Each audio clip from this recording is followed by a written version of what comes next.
Pues buenos días de nuevo y buenos días a las personas que nos siguen desde su casa y que espiritualmente podemos, como no, disfrutar de la comunión en Cristo.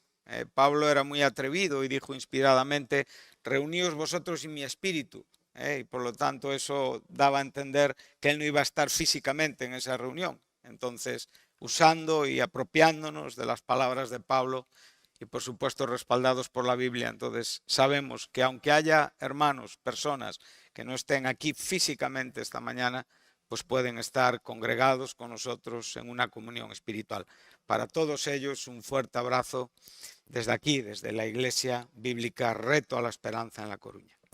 Vamos a ir al capítulo 10 del profeta Daniel. Y vamos a seguir, este será nuestro tercer sermón de esta serie de sermones que hemos titulado El misterio de esas oraciones no contestadas. Ese misterio donde a veces el Señor contesta rápidamente, donde hay una respuesta rápida, otras veces nos mantiene en una espera en la que pacientemente tenemos que aprender de aquello que es su soberano propósito. Y en otros casos también podemos escuchar la negativa del Señor. Si recordáis, aquellos que habéis estado pues siguiendo estos sermones, en el primer sermón estuvimos basando todo lo que sería esto que estamos predicando en la primera carta de Juan, en el capítulo 5, en el verso 14. Recordáis que decía, y esta es la confianza que tenemos, los creyentes, la iglesia, ¿verdad? De que si pedimos algo conforme a su voluntad, Él nos oye. Eso es un asunto fundamental. Entonces, si Él nos oye, entonces, si sabemos que Él nos oye, entonces sabemos que tenemos las cosas que hemos pedido. Pusimos el fundamento de las propias palabras de Jesús en el capítulo 7 de Mateo, verso 7, en el Sermón del Monte, donde Él nos enseña a buscar, pedir y llamar, y siempre obteniendo una respuesta positiva. También Jesús, en el aposento alto, en sus últimos sermones, que Juan los relata también entre el capítulo 13 al 16, antes de introducirnos a la oración sacerdotal de Cristo, en el capítulo 17, el propio Jesucristo, en la parábola de la vid verdadera, Él dice con total claridad, si permanecéis en mí y permanecéis en mis palabras, entonces pedir todo lo que queráis y lo tendréis. Entonces, para nosotros, en lo que podemos leer, entendemos que en la teología de Jesús y en la teología de Juan no cabía el no a la oración pedida en la voluntad de Dios, lo cual para nosotros es un reto, para nosotros es un misterio y a la vez es una necesidad. Yo tengo que procurar entender, aprender a relacionarme con Dios a través de la oración, pero en esta manera, o sea, realmente entrando en una vida espiritual. Sabemos perfectamente que el hecho de orar o de elevar nuestras palabras al cielo no significa que estemos llegando con nuestro argumento a Dios. Hay muchas oraciones que, como el propio Jesús calificó, son vanas repeticiones. Hay oraciones a veces en la iglesia que son sermones secundarios que más que una oración parecen una enseñanza a la iglesia. Hay muchas cosas de las que el propio Jesucristo dijo que eran vanas y que yo puedo incurrir en ellas exactamente igual que tú. Por lo tanto, partimos de este principio necesario de aprender a orar, de la necesidad de orar y de entrenarnos en una oración, en una relación con nuestro Padre a través del Señor Jesucristo, con efectos inmediatos y por supuesto con unos efectos que estén redundando y manifestando que yo estoy madurando y creciendo en el Señor. Entonces, en ese sentido, pues somos evidencias vivas, no de una oración religiosa, sino de una oración espiritual, de un asunto tan profundo y tan importante como es la oración. No debemos de olvidar que misteriosamente Dios trabaja y coopera con la oración en cuanto a su soberana voluntad. Sabemos que nosotros no imponemos a Dios nada, ni descubrimos a Dios nada, ni le enseñamos a Dios nada que no esté preentendido en su presciencia y en su conocimiento anticipado de las cosas. Pero misteriosamente y por esa gracia que nos ha dotado de una vida espiritual, entramos en una oración la cual Él pide, exige y la establece como un fundamento necesario de la Iglesia para poder establecer la voluntad de Dios aquí en la tierra hasta su segunda venida, para poder entrar indudablemente en el tiempo postrero, en el estado eterno de las cosas. Este lado lo teníamos claro, pero a la vez también vimos que en la propia teología bíblica, en el Nuevo Testamento, Santiago nos da a entender que existe la oración no contestada o negativamente contestada. Y lo pudimos ver, él lo dejó claro y nos lo enseñó. Y dice, pedís y no recibís porque pedís mal, porque pedís para invertir, para recibir, para vuestros propios deleites. Entonces ahí descubrimos, desnudamos el ego. Ese ego que tan difícil es de ver por otros, pero que Dios lo ve constantemente en nuestros corazones y que en muchos casos yo no soy capaz de ver en mi propia vida. Entonces Dios me descubre ante Él. ¿Sí? O sea, las propias palabras de Romanos 7, ¿no? En el verso 7, cuando está diciendo eso que quiero hacer, no hago, y aquello que no quiero hacer, hago, porque descubro esta realidad en mi propia vida. ¿Y qué realidad? Es el ego carnal que siempre está en constante oposición a la vida espiritual que quiere manifestarse en nosotros, ¿sí? Entonces, cuando nosotros podemos ver este tipo de cosas, aprendemos. También vimos como en la propia segunda epístola a los Corintios, el apóstol Pablo, después de haber tenido una visión del cielo, una visión donde él pudo estar en el mismo lugar donde Dios se encuentra, y él reconoce que todo lo que él oyó y vio allí no se puede explicar aquí en esta tierra. Pero después dice, para que la grandeza de esta revelación no me exaltara desmedidamente. Por lo tanto, el ego tiene que ser aniquilado, siempre mortificado. El ego es el gran estorbo para el crecimiento cristiano. El ego es el estorbo para conocer a Dios. El ego es la manifestación del pecado que está en el corazón del impenitente y que le estorba para que pueda conocer a Dios. Y el ego es la propia constitución de que somos muertos en delitos y pecados. Pero el ego sigue estando en el creyente. Y sigue siendo una apuesta que estorba tremendamente la gracia de Dios. Entonces Pablo reconoce, para que no hubiera una exaltación desmedida de mi ego, entonces Dios me envió un mensajero de Satanás que me abofeté, un aguijón a mi propia carne. Los estudiosos, los comentaristas de la Biblia tratan de saber si era una enfermedad o si era un asunto de, bueno, lo que fuera, era un asunto que Pablo lo reconoce que viene de la mano de Dios. Y entonces él entiende que el mensaje de Dios es bástate mi gracia, porque mi poder se perfecciona en la debilidad. Por eso muchas personas nunca llegan a tener desarrollos espirituales en la iglesia por la fuerza del ego, porque el ego es siempre el estorbo constante. Pueden entender teología, pueden citar versículos de memoria desde Génesis hasta Apocalipsis, pueden comprender términos técnicos teológicamente hablando y sin embargo, vuelvo a repetir, tener muy poca eficacia, porque la eficacia empieza en mí. Aquello que Dios no está haciendo en mi propia vida, ¿qué voy a contar a los demás? No tengo ninguna fuerza espiritual.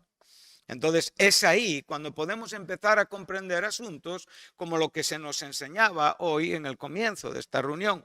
Esa grandeza comparativa entre Cristo y lo que podemos tener nosotros, lo cual es en comparativa basura.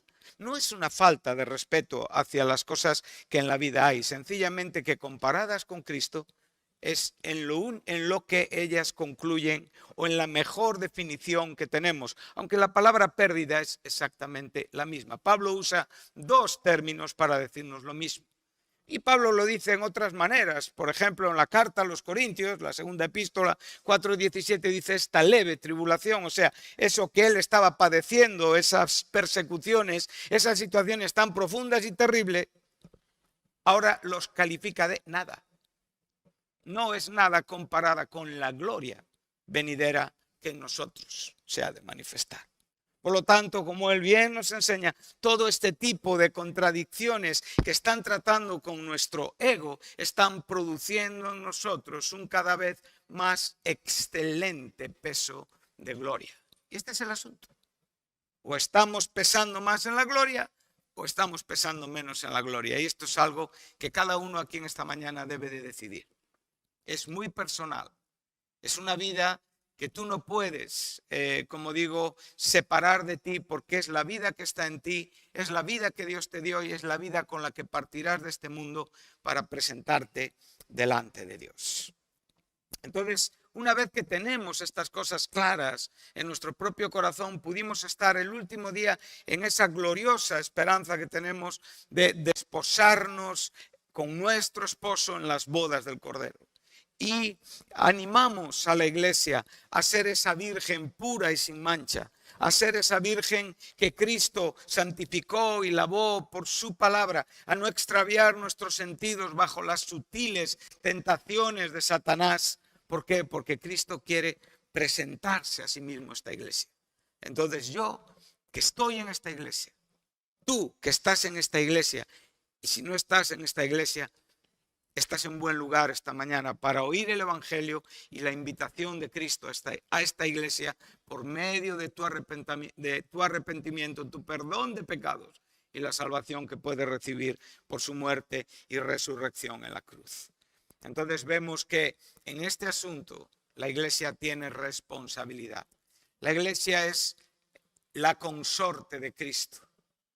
Es la que comparte ese reinado porque es la esposa del rey.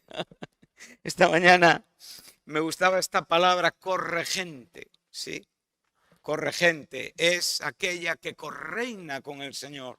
Somos coherederos con el Señor y correinaremos con el Señor. Reinaremos con Él, siendo Él siempre y por los siglos la cabeza de la iglesia. Siendo siempre y por los siglos el Rey de los reyes. Siendo siempre y por los siglos verdadero Dios y verdadero hombre. Siendo siempre y por los siglos el Hijo de Dios glorificado. Siendo siempre y por los siglos aquel que fue exaltado hasta lo sumo. Siendo siempre y por los siglos el que está sentado a la diestra de la majestad en las alturas.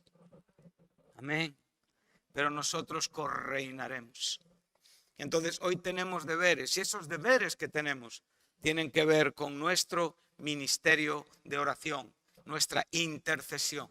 No somos llamados a ser grandes organizadores, ni a tener cabezas capaces de organizar el mundo. El mundo está lleno de personas más capaces que nosotros.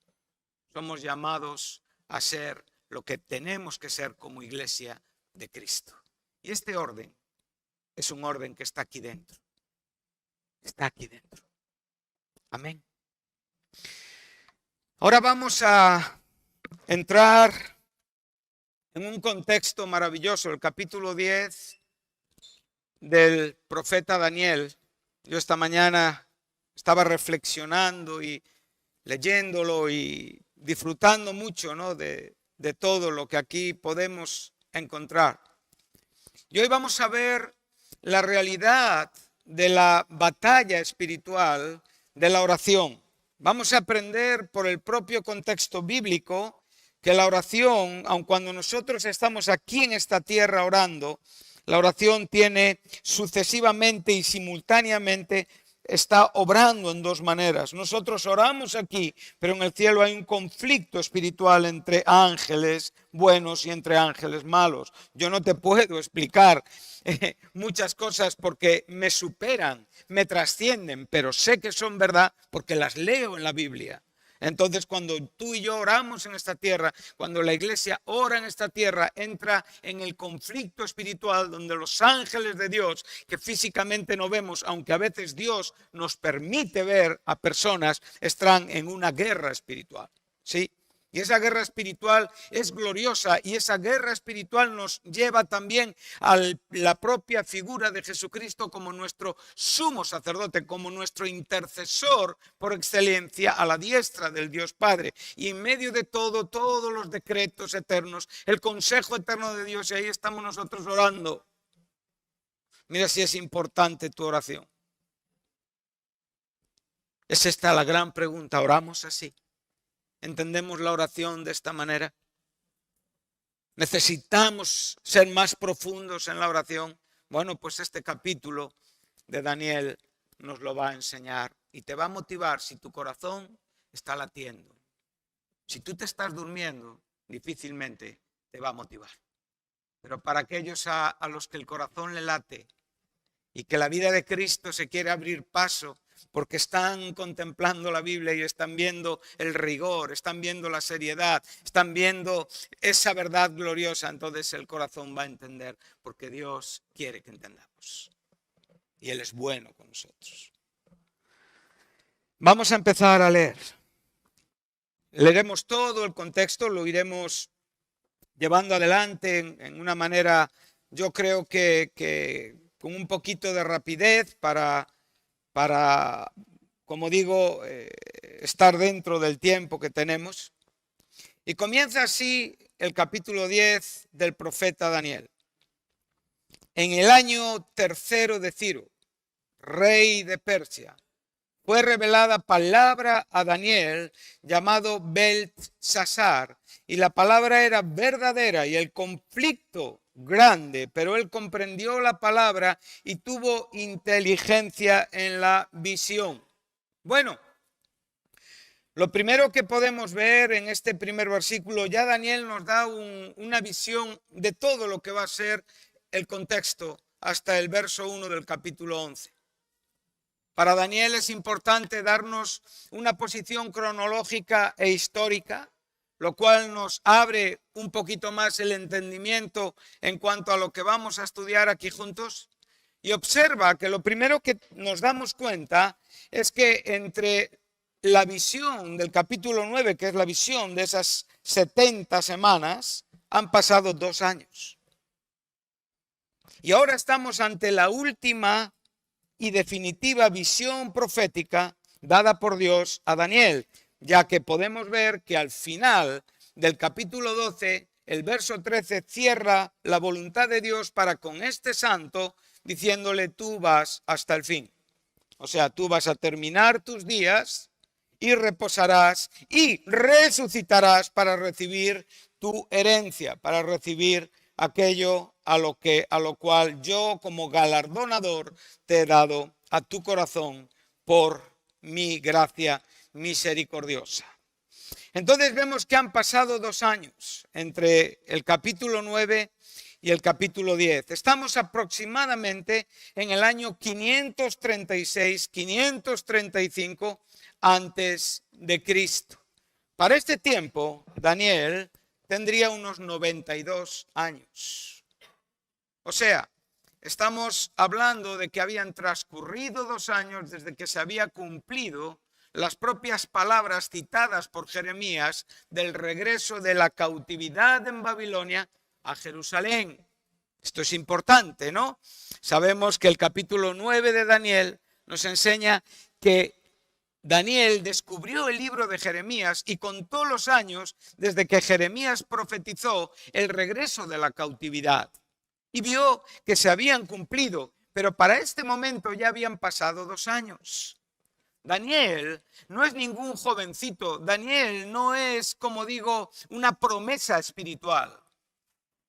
Daniel es un anciano que ya sabe lo que es pasar por un foso de leones. Daniel ya sabe, es un anciano que ya sabe lo que es dedicar su juventud a Cristo, y ese testimonio lo deja bien claro en los primeros compases de su profecía. Sabemos que él muy jovencito vino desde Jerusalén y fue trasladado, fue deportado a Babilonia, y ahí se le cambió el nombre. Curiosamente, el nombre que aquí nos vuelve a recordar, para que sepamos que él es aquel muchacho a quien Nabucodonosor cambió su nombre. Qué bueno es esto. Cuando yo leo esto, digo, Señor, permíteme cerrar mi vida así. Permíteme seguir avanzando desde el tiempo donde yo estoy para saber quién fui, quién soy y hacia dónde tengo que ir. No permita, Señor, que me crea ya una persona ya muy madura en la iglesia. No permita, Señor, que me convierta en un sabelotodo. Sigo siendo aquel muchacho que un día, por tu gracia, fue traído desde Jerusalén a Babilonia. Recuerda que la gracia de Dios les llevó ahí. Era un juicio, evidentemente, pero era gracia de Dios porque era el medio por el cual Dios manifestaría los planes de misericordia y gracia. Yo sé los planes que tengo acerca de vosotros, planes de bien y no de mal, para dar el fin que vosotros esperáis. Entonces él entendió por qué fue hasta Babilonia. Muchos jóvenes en la iglesia todavía no saben por qué están ahí. Quizá tú en esta mañana no sepas por qué estás en la iglesia. Todavía ni sepas por qué Dios te ha transformado. Todavía no sepas la necesidad que hay entre comprender la conversión y el perdón de nuestros pecados a esa vida de servicio y de entrega a Dios. Es posible que necesites hoy un empujoncito del Señor en la espalda, como Daniel recibió, o un toque del Señor en tu hombro para recordarte qué haces, en qué estás pensando, qué es lo más importante en tu vida, ¿soy yo o tu propósito? Pues aquí tenemos un ejemplo que nos inspira. Aquí tenemos un ejemplo donde él claramente puede recordar qué bien hizo cuando ante el mismo rey y aquellos emisarios del rey le dijo, mira, no quiero la comida de aquí. Y resistió esa tentación, ¿verdad? Voy sencillamente a comer y después observa mi vida. Y cuando vinieron a ver su vida era infinitamente superior a la de todas las personas que no eran alimentadas espiritualmente. Es fácil ver cuando un hombre es alimentado espiritualmente, amén. Es fácil ver a un hombre que está vitaminizado. Es fácil ver a un hombre que claramente muestra que Cristo es su pan de vida. ¿Por qué? Porque hay una evidencia. Y esa evidencia aquí se nos está enseñando. Cuando vemos esto, estamos ante el tiempo final de Daniel.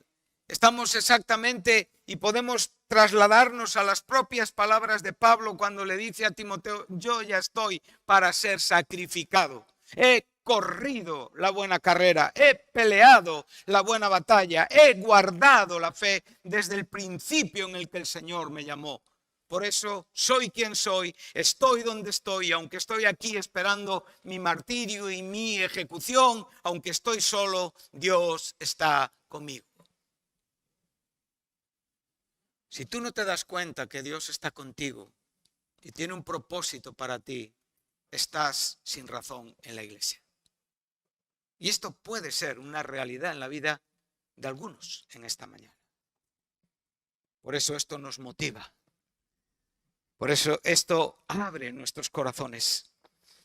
Qué bueno, ¿verdad? Poder entender la fidelidad de Dios, la soberanía de Dios y cómo Dios estuvo con este hombre hasta su ancianidad. Y que en su ancianidad él tiene un recuerdo correcto y perfecto del desarrollo de su propia vida. Entonces, ¿por qué él no regresó a Jerusalén? Porque él se quedó en Babilonia. No era la promesa el regreso. No estaba posiblemente la bendición en lo que una gran mayoría inició comprendiendo el propósito de Dios. Pero sin embargo, él allí donde estaba, que no era en Jerusalén, seguía siendo hablado por Dios y hablando a los que allí estaban, a los cuales algunos ya habían pasado muchos años y posiblemente espiritualmente ya no estaban tan activos como deberían, o posiblemente los propios relevos generacionales, pero Daniel era un activo en Babilonia para la honra y para la gloria de Dios. Estaba en el mundo, pero no era del mundo. Qué bueno, ¿verdad? Yo cuando veo esto me animo. Entonces vemos que estamos en el año tercero, 2 años después. de la profecía anterior. Estamos ante el último contexto profético, la profecía definitiva acerca de lo que Dios quería enseñar, y es el año tercero de Ciro, ¿verdad? Del gran rey de Persia. Si terminamos el capítulo 10, verás que el primer versículo del capítulo 11 te va a decir: y yo mismo en el año primero de Darío el Medo estuve para animarlo y fortalecerlo, lo cual nos enseña que este era el tiempo del gobierno medo-persa. Y sabemos que Ciro era el rey persa y simultáneamente Darío era el rey medo, pero como la propia visión del capítulo 7, había una parte de ese oso que evidentemente era más alta, que tenía que ver con Ciro. Ciro era el gran rey, a quien el propio Dios le llamó mi ungido. Un hombre que entró en la historia del tiempo, nada más y nada menos que para derrotar al instrumento de Dios con su propio pueblo, Babilonia, y para ser usado en la vuelta y en la deposición del pueblo en el lugar de donde ellos salieron por su castigo. Ciro fue un hombre determinante en la historia, pero no dejó de ser un hombre usado por Dios y un rey pagano. Daniel tenía mucho más entendimiento que Ciro, porque Daniel conocía a Dios. Entonces dice, la palabra, ¿cómo era? Verdadera. ¿Y el conflicto cómo era? Grande. Este es el gran reto, ¿verdad? La palabra es verdadera. Lo que dice la Biblia es verdad. La suma de tu palabra es verdad. Yo soy la verdad. Me gozo que mis hijos anden en la verdad. Ninguna mentira procede de la verdad. La palabra de Dios es verdadera, pero produce conflicto. Por eso le dijeron al Señor, claramente, en aquel capítulo 6 del Evangelio de Juan, dice, dura es esta palabra. O sea, evitaron el conflicto interior. Pero sus discípulos dijeron, ¿a quién iremos? Tú eres la palabra verdadera. Tú eres el Cristo, el Hijo del Dios viviente. Ahora ya tenemos 3 detalles importantes. El primero, saber qué haces en la iglesia. ¿Cuál es tu propósito en la iglesia? ¿Cómo puedes saber cuál es tu propósito en la iglesia? Evidentemente la oración tiene un fundamento principal, ¿no? Tenemos que, como hemos dicho, orar de acuerdo a su voluntad. Para, en este milagro, donde nosotros concordamos, donde nosotros pedimos de acuerdo a lo que Cristo quiere para nosotros, o para la iglesia, o para su propio propósito, entonces Él nos escucha. No quiere decir que Dios no escuche. Dios tiene oídos y escucha todo lo que sucede, ve todo lo que sucede, ve al pecador, ve al santo, pero estamos hablando de un oír diferente, ¿verdad? De un oír que es la garantía de que va a llevar a cabo aquello que pedimos. Pero ahí tienes tu conflicto. La palabra es verdadera, pero el conflicto, ¿dónde está? Está aquí dentro.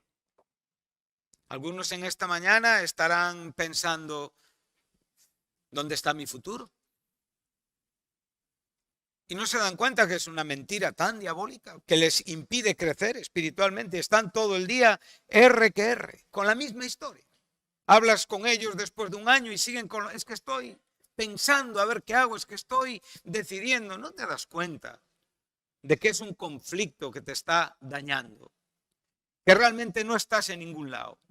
que tienes que entender a dónde Dios te quiere llevar con urgencia para poder ser ese instrumento de Dios bendecido y que en definitiva esto redundará en tu más completa felicidad. Dios no viene a robarte nada, Dios no quiere nada tuyo porque no necesita nada de ninguno de nosotros, no somos más que miserables pecadores que Dios un día tuvo a bien ver y perdonar y entregar a su Hijo a morir por nuestros pecados. ¿Quién pensamos que somos? No somos nadie. Ninguno. Somos lo que somos porque Dios nos lo dio. Somos hombres porque Dios nos creó y esta es una dignidad que siempre proviene de Dios. Soy cristiano porque Dios me salvó y esto es una dignidad que he recibido que proviene de la gracia de Dios. Nada podemos nosotros, como digo, apropiarnos.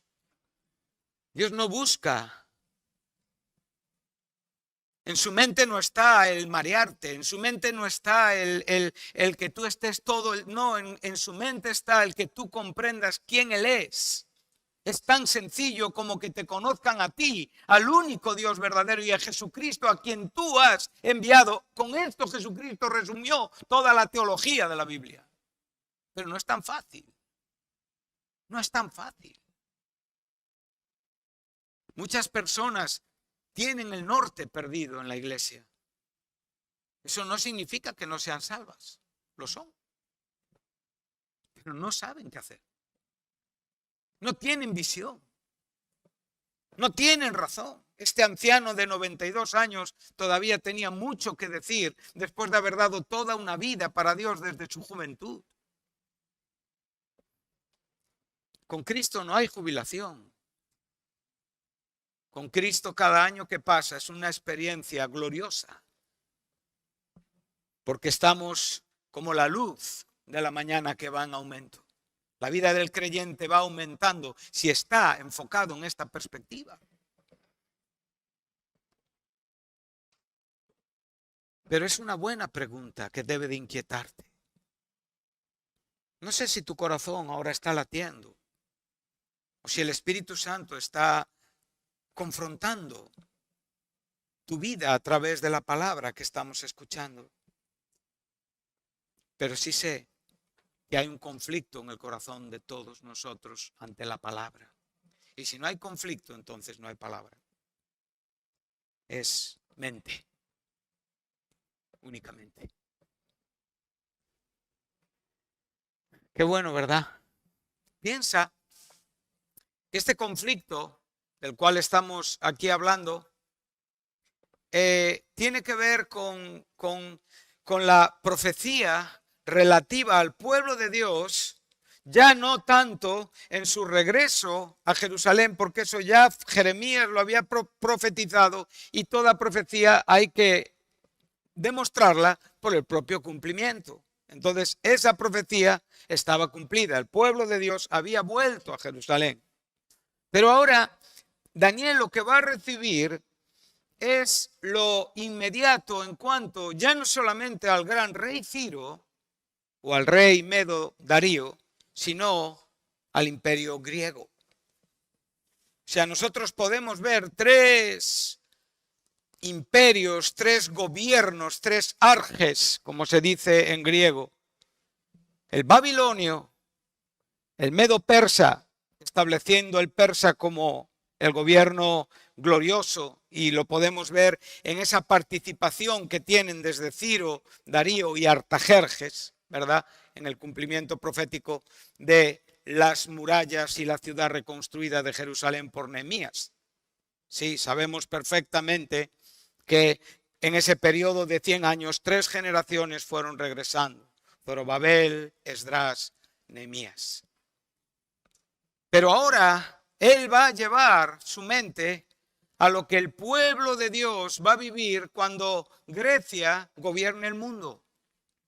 Y le va a poner en situación más allá aún del propio gobierno de Alejandro Magno, sino les va a poner en situación en cuanto a lo que fue la muerte de Alejandro Magno y los 4 generales que se partieron el imperio de Alejandro Magno. Y especialmente le va a hablar de uno que es Antíoco Epífanes, que es un tipo del anticristo.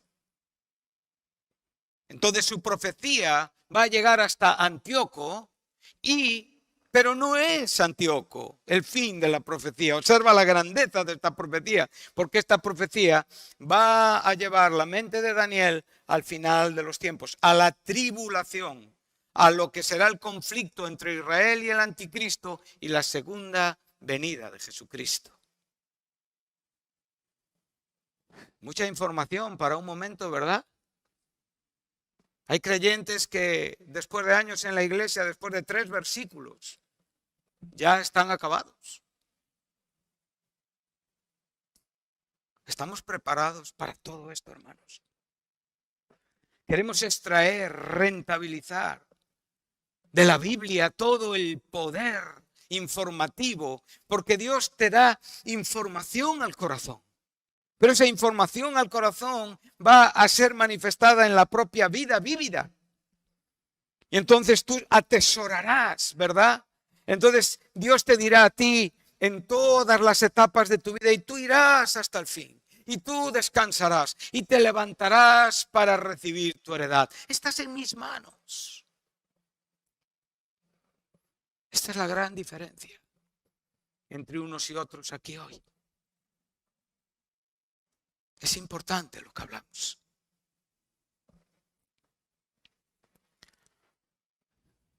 ¿Cómo podemos albergar en un corazón tan simple, en un corazón tan pequeño como el nuestro? Y cuando hablamos de corazón no estamos hablando del órgano que palpita y bombea sangre, los 5 litros de sangre que tenemos al cerebro, a los riñones, pulmones, hígado, etcétera, etcétera. Estamos hablando de nuestro hombre interior, de dónde está el centro de nuestra voluntad, nuestros pensamientos, nuestras emociones, quiénes somos en Cristo Jesús. Y ahí, en ese hombre que ha sido redimido y perdonado, que diariamente somos más simples que el mecanismo de un chupete. Tú sabes cómo es el mecanismo de un chupete. Que podemos desvariar, que podemos enfadarnos, que cualquier cosita nos tira abajo todo el ánimo que traemos, cualquier noticia, cualquier situación, cualquier mirada, somos tan vulnerables. Y tienes que verte así y aprender a vernos así, porque somos así.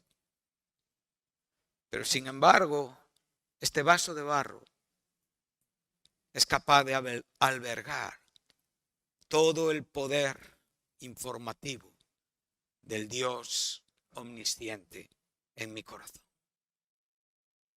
Nunca seré Dios, nunca sabré lo que Dios sabe, pero aquello que Él me quiere revelar, que Él en sí mismo es la totalidad de todo su propósito en mí.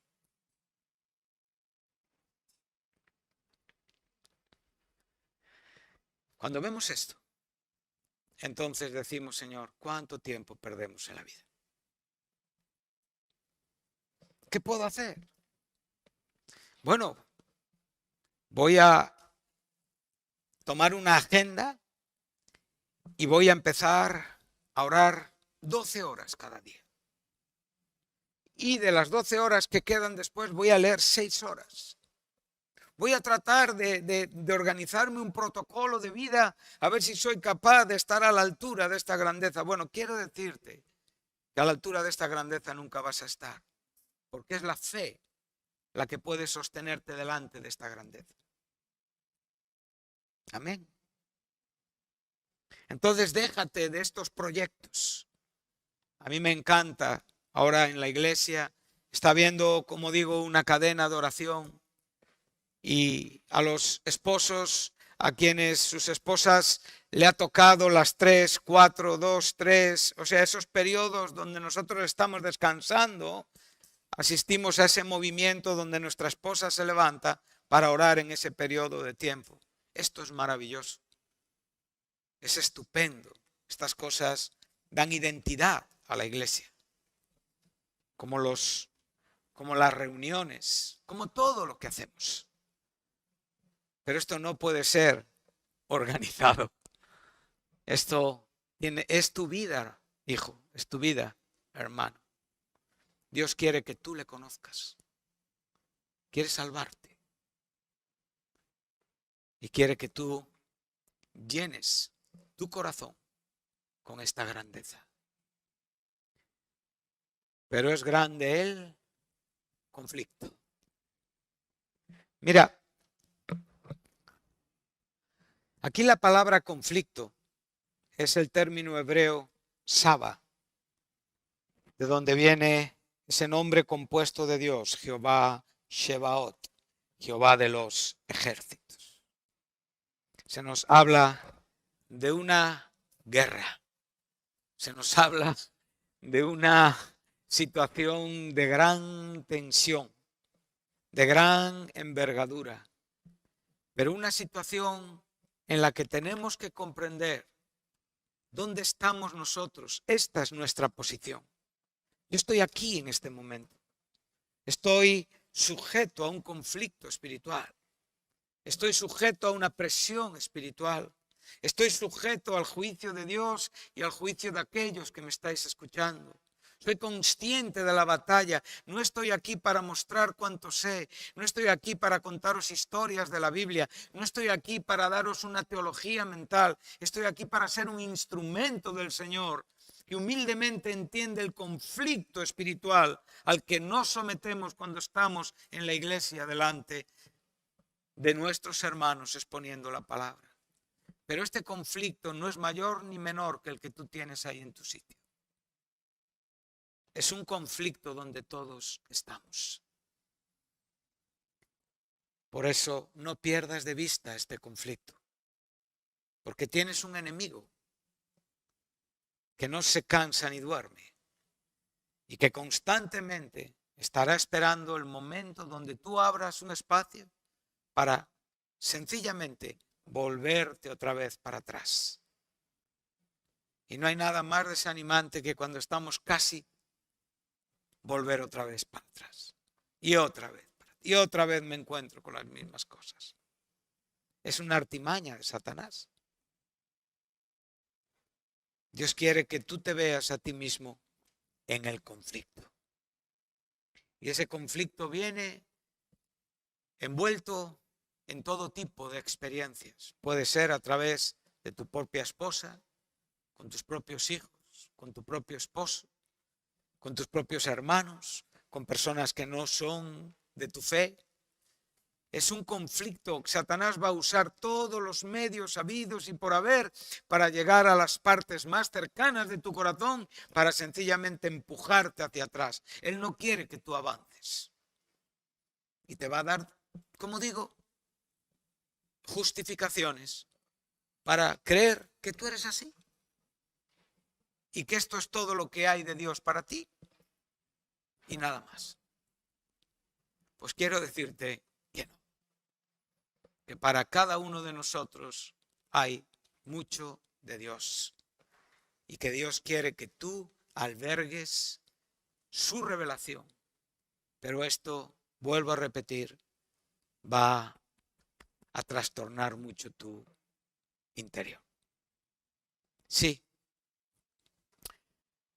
Por eso, los que seguían a Jesús querían sencillamente quedarse como estaban. Mientras comamos pan, ¿no? Es el refrán, ¿verdad? Dame pan y... ¿no? Mientras no haya ninguna exigencia y mientras vayamos cumpliendo los objetivos y propósitos que nos hacen felices, entonces estamos con el Señor.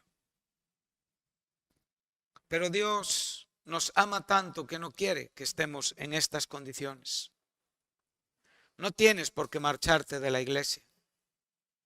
No tienes por qué encontrar o buscar en el mundo lo que nunca encontrarás. No tienes que engañarte y pensar que puedes salir de la iglesia y ser cristiano en el mundo y poder ordenar y organizar tu vida, porque esta verdad no es verdad, es una mentira diabólica y satánica. No hay, como digo, otra manera de andar con el Señor que Él va estrechando nuestro camino. No es que te encuentres con la cruz de golpe. Nosotros por gracia hemos podido ver a la cruz y cuando Y cuando, como se nos dijo en el testimonio del hermano esta mañana, yo recuerdo perfectamente cuando me vi un pecador por la gracia de Dios, la cruz apareció ante mis ojos y yo pude ver a alguien que estaba tomando mi lugar en esa cruz, pero no me pedía nada, me estaba dando todo. Me estaba dando la vida, me estaba dando un perdón.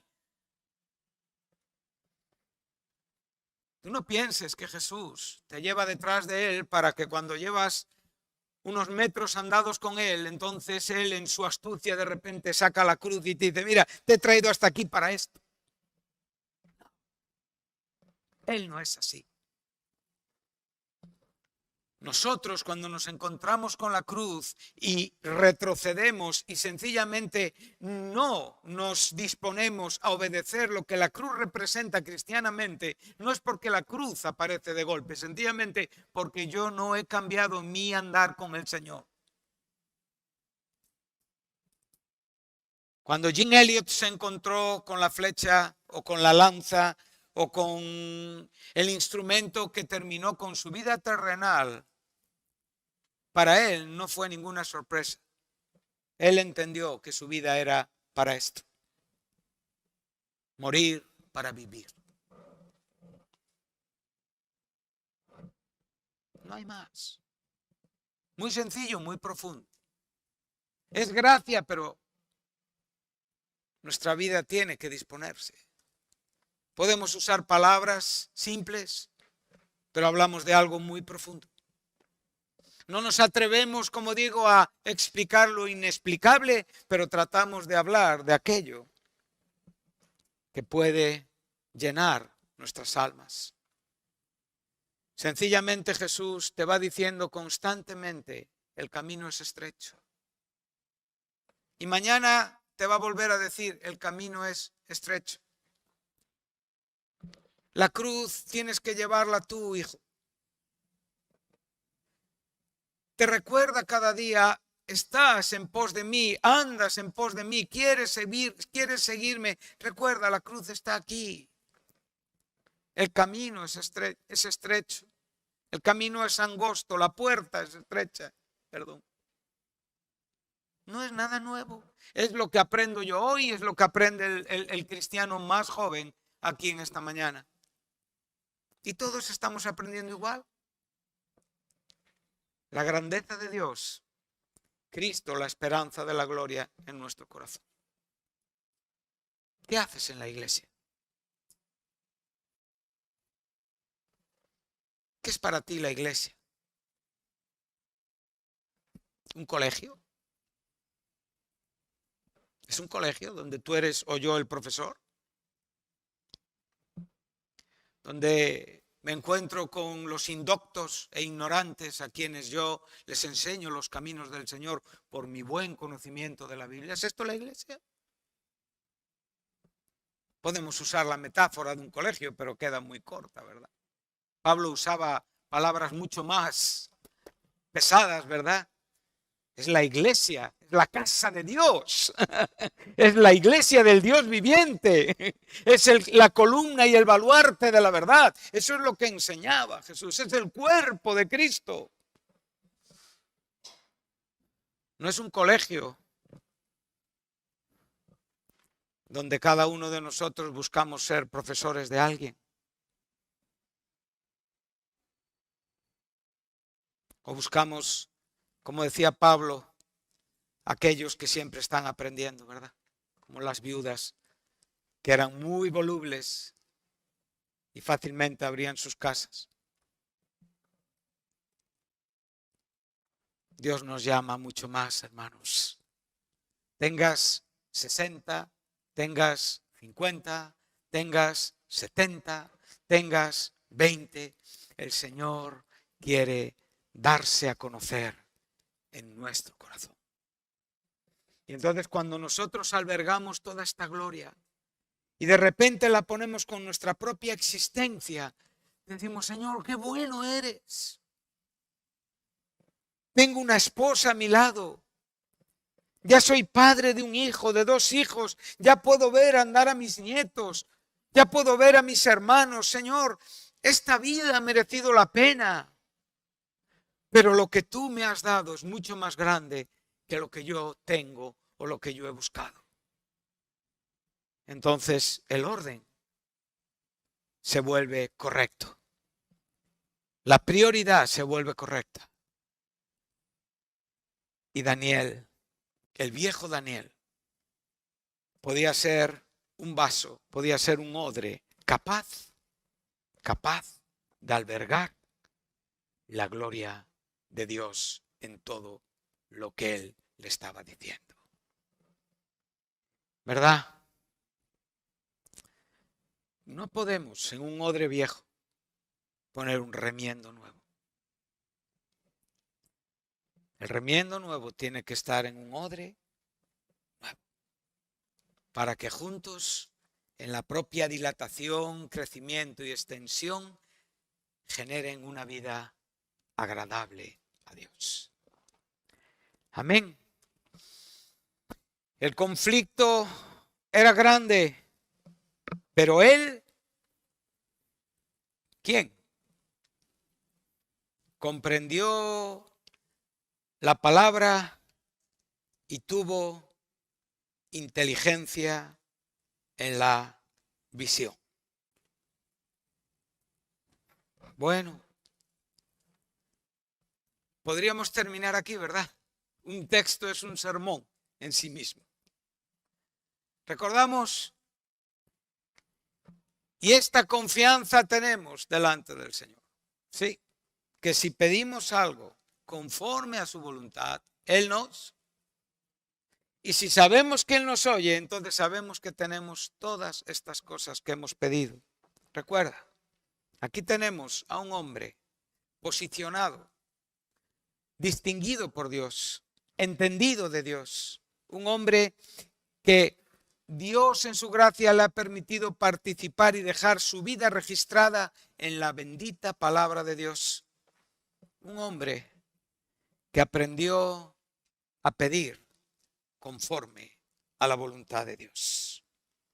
Un hombre a quien Dios oyó y un hombre a quien Dios respondió y que pudo recibir todas aquellas cosas que él no entendía, no comprendía o necesitaba ser aclarado.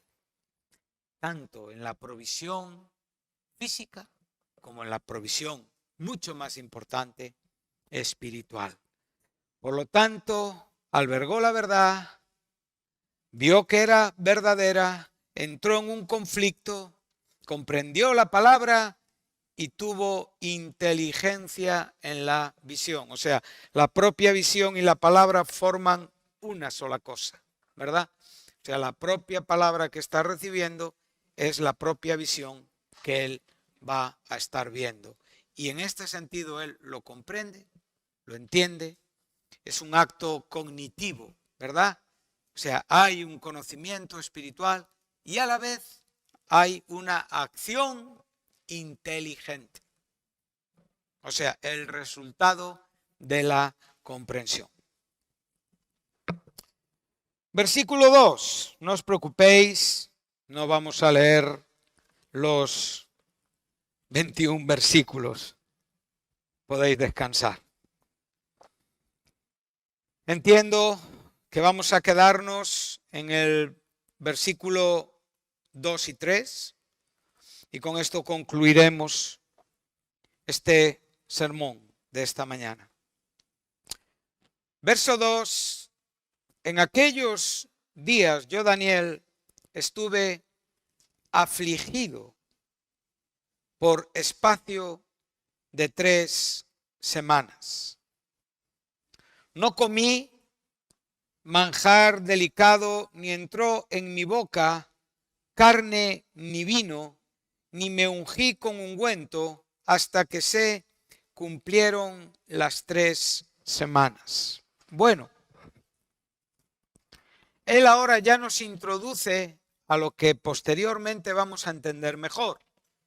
Aquí nosotros ya poniendo la base que hemos puesto, ¿verdad? Número 1, escuchar la palabra que es verdadera. Número 2, experimentar y entender el conflicto. Número 3, comprender y tener inteligencia, tanto en la palabra que estoy escuchando como en la propia visión que estoy viendo. Ahora, ¿cómo te imaginas a Daniel? ¿Te lo imaginas 3 semanas postrado sobre su cabeza? ¿O te imaginas a Daniel durante estas 3 semanas que duró esto que aquí se nos está enseñando, haciendo una vida, viendo gente? Porque evidentemente vemos más adelante que había gente a su lado y que él vive una experiencia muy similar a la del apóstol Pablo, que iban con él, pero sin embargo ellos no vieron lo que Pablo vio. Hasta ahí llegaremos, ¿no? Pero sabemos que en el cumplimiento de estas 3 semanas o de estos 21 días hay una respuesta de Dios a la oración de Daniel. Pero ahora lo que nos va a dar otra reflexión importante es la palabra afligido. O sea, Daniel estuvo interiormente afligido. Aquí la palabra afligido significa duelo. Y vamos a citar algunos textos, Nehemías 1:4 y Esdras 10, versículo 6. ¿Qué es esto de estar afligido? La aflicción es siempre algo a evitar en la mente y en la experiencia humana. C.S. Lewis enseñaba que el dolor interior nunca es algo agradable ni grato al corazón de los creyentes. Pero sin embargo Jesús nos dijo muy claro que el estado constante del creyente sería el de la aflicción. Esto no es algo nuevo. Esto no es una situación que hoy vives tú porque tienes un disgusto. Esto no es una situación puntual. No. Esto aquí, en este contexto que estamos estudiando, es un hombre cargado en su corazón. Es un hombre que realmente tiene carga por su pueblo, tiene carga por sus hermanos, tiene carga por las situaciones que le rodean y esto aflige su alma. Esa carga espiritual no está relacionada únicamente con asuntos personales. Muchas veces nuestros cambios de carácter, nuestros cambios de humor, nuestros cambios de ánimo únicamente tienen que ver con cómo nosotros nos sentimos, pero eso es carnal. Es verdad que a veces hay aflicciones que nos sorprenden en la vida y que son de carácter espiritual y que tienen una envergadura. Nadie está preparado para algunas cosas que no espera o que no esperamos. Esto también es verdad.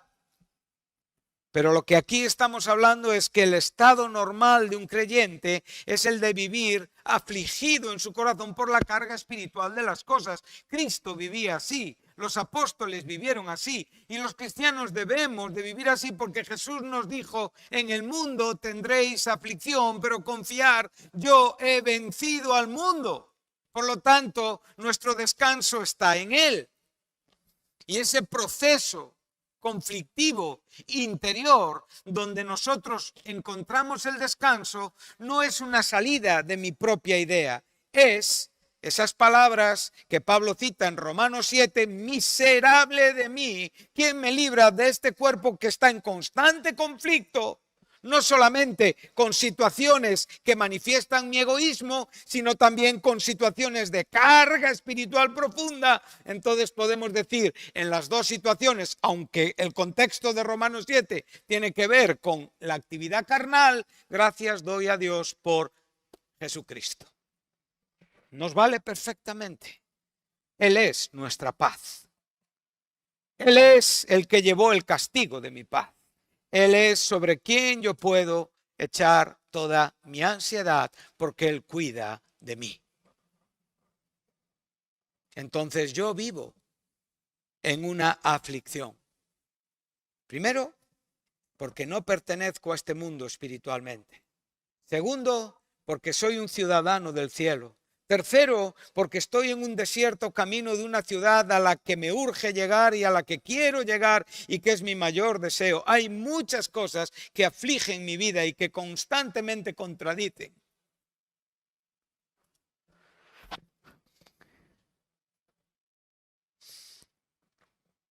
La aflicción es una experiencia cristiana. Pero el cristianismo contemporáneo y moderno dice que no. Que cómo vamos a ganar almas cuando les prometemos aflicción. No, háblales de que vas a hacer todo lo que tú quieres en el nombre de Jesús. Ponles una música que les guste. Saca un poquito de humo para que se parezca a una discoteca donde bailaban antes. Diles que pueden vestir de cualquier manera. Diles que no hay ningún decoro en la iglesia. Diles que no importa si vamos enseñando los pechos o las piernas o marcando la figura de la mujer. No importa si vamos enseñando nuestros músculos. No importa si nos jactamos de nuestros cuerpos y vivimos para nuestro cuerpo, porque a fin de cuentas Dios está contigo y te vas a ir al cielo. Tú adora, desiníbete. Recuerdo un profesor cuando Eunice era bien pequeña y le enseñaban a bailar los ritmos latinos, que no son tan nuevos. Estos llevan mucho tiempo aquí. La lambada era un ritmo latino tremendamente sensual, entre otros bailes. Sensual y sexual. Cuando tú bailas esa música, cuando tú tienes esa música dentro del cuerpo y tu cuerpo se empieza a mover, tú estás siendo dirigido por el espíritu que está detrás de esa música. Y a veces Satanás puede estar detrás de una aparente iglesia. Me citó el profesor y me dijo, es que la niña no quiere bailar. Dice que en vuestra casa no bailáis. Y le dije, pues si no quiere bailar, déjela. Me dice, pero es que ella tiene un problema. Tiene que desinhibirse. Y le dije, pues déjela. Ella se desinhibirá cuando le toque. Y a partir de ese momento, somos enemigos. Ya no somos amigos, porque contradecimos un sistema espiritual. Por eso digo que hoy hay mucha propaganda que bajo el nombre de cristiano es vergonzosa. Si hombres de la Reforma, si hombres del siglo XVIII y del siglo XIX que empezaron a ver todo lo que venía a este mundo, pudieran vivir, se pudiera dar esa circunstancia, ¿verdad? Y pudieran verla y mucho de lo que hoy la iglesia es hoy, se avergonzaría. Por eso tú y yo somos llamados a edificar la casa de Dios. Pero no la podemos edificar de cualquier manera. Nuestro corazón tiene que estar constreñido, consternado. O sea, no es una sensación donde Dios me carga, pero no solamente me carga, sino que me está llevando hacia adelante, con la idea clara de las cosas. Responde al Señor, hermano, hermana. Dios te está llamando. Dios te está llamando para que seas un instrumento en la iglesia y en el mundo. Amén. Entonces, no os dejéis engañar por todas estas miserias, estos artistas, toda esta historia que estamos contemplando, que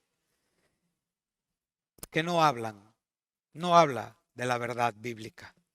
Entonces vamos a concluir aquí con Nehemías 1:4. Vamos a dar un saltito en el tiempo, aunque en la Biblia andaremos para atrás, pero en el tiempo estamos yendo hacia adelante. Ahora ya estamos en un tiempo posterior a Daniel. Todavía el gobierno es persa. Y con esto vamos a concluir leyendo estos dos versículos. Aquí tenemos otro santo desplazado, otro ciudadano del cielo, en otro lugar geográfico diferente. Daniel estaba en Babilonia, Nehemías estaba en Persia, estaba en Susa, la capital de Persia. Dice que él preguntó, dice, palabra de Nehemías, hijo de Acalías, aconteció en el mes de Quisleu, en el año 20, estando yo en Susa, capital del reino, que vino Hanani, uno de mis hermanos, con algunos varones de Judá, y les pregunté por los judíos que habían escapado, que habían quedado de la cautividad, y por Jerusalén. Él se interesó. Qué precioso corazón el de Nehemías. ¿Cómo podemos ver? Y por favor, dame estos minutos más. Cuando Dios llama a alguien, cuando Dios comisiona a alguien, le da y genera la necesidad en el corazón de hacer aquello que tiene que hacer. Le inquieta. Le muestra aquello por lo que debe de preocuparse y le da la vía de actuación. Entonces Nehemías en su corazón, siendo copero del rey, Daniel ya siendo un hombre prominente, reconocido, respetado, ellos vivían en otro ámbito espiritual. Estaban dispuestos a dar su vida. No estimaban su vida preciosa para sí mismos. Eran vidas en las manos de Dios. Dios quiera que lleguemos a este entendimiento en la vida. Entonces dice así, y me dijeron, el remanente, los que quedaron de la cautividad allí en la provincia están en gran mal y afrenta. El muro de Jerusalén está derribado y sus puertas quemadas a fuego. Cuando oí estas palabras, me senté, lloré y me afligí. Aquí tienes la palabra. Hice duelo por algunos días, ayuné y oré delante del Dios de los cielos. Ahora podemos ver el desarrollo de la oración. Podemos ver cómo este hombre llevaba su aflicción en el corazón, porque cuando llegó delante de aquel rey, el rey le vio y le dijo, ¿qué te pasa? Y él le contó lo que le pasaba. Estoy en duelo por mi pueblo. Quiero ir a cumplir el ministerio que Dios me encomendó. Amén. El siguiente texto, y ya con esto terminamos, el coro se tiene que ir preparando espiritualmente.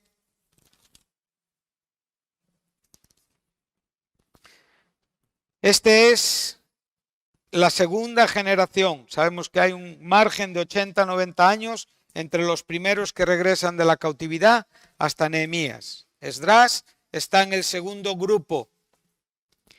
Entonces, dice así, aquí estaban en el conflicto del desastre, del emparentamiento entre creyentes y paganos, entre judíos y otras culturas. Fíjate que la Biblia nos enseña que cuando un creyente se ha casado con anterioridad a su conversión y el creyente se convierte y el esposo o la esposa no se convierten, entonces el creyente es llamado ¿a qué? A permanecer en ese yugo para tratar de ganar el alma de su esposo o de su esposa. No se le invita a divorciarse. Pero otra cosa es que el creyente se una en un yugo desigual. Eso es otra cosa, que es aquí el tipo de enseñanza que después podemos ver en el Nuevo Testamento. Amén. El creyente siempre tiene que buscar el yugo igual. No os unáis en yugo desigual con los incrédulos. ¿Sí? Entonces, en medio de todo este lío, el corazón de un grupo de personas está con Esdras. Comprenden la condición, la situación. Entonces, dice, se levantó Esdras de delante de la casa de Dios y se fue a la cámara de Johanan, hijo de Eliasib. He ido allá, ¿qué?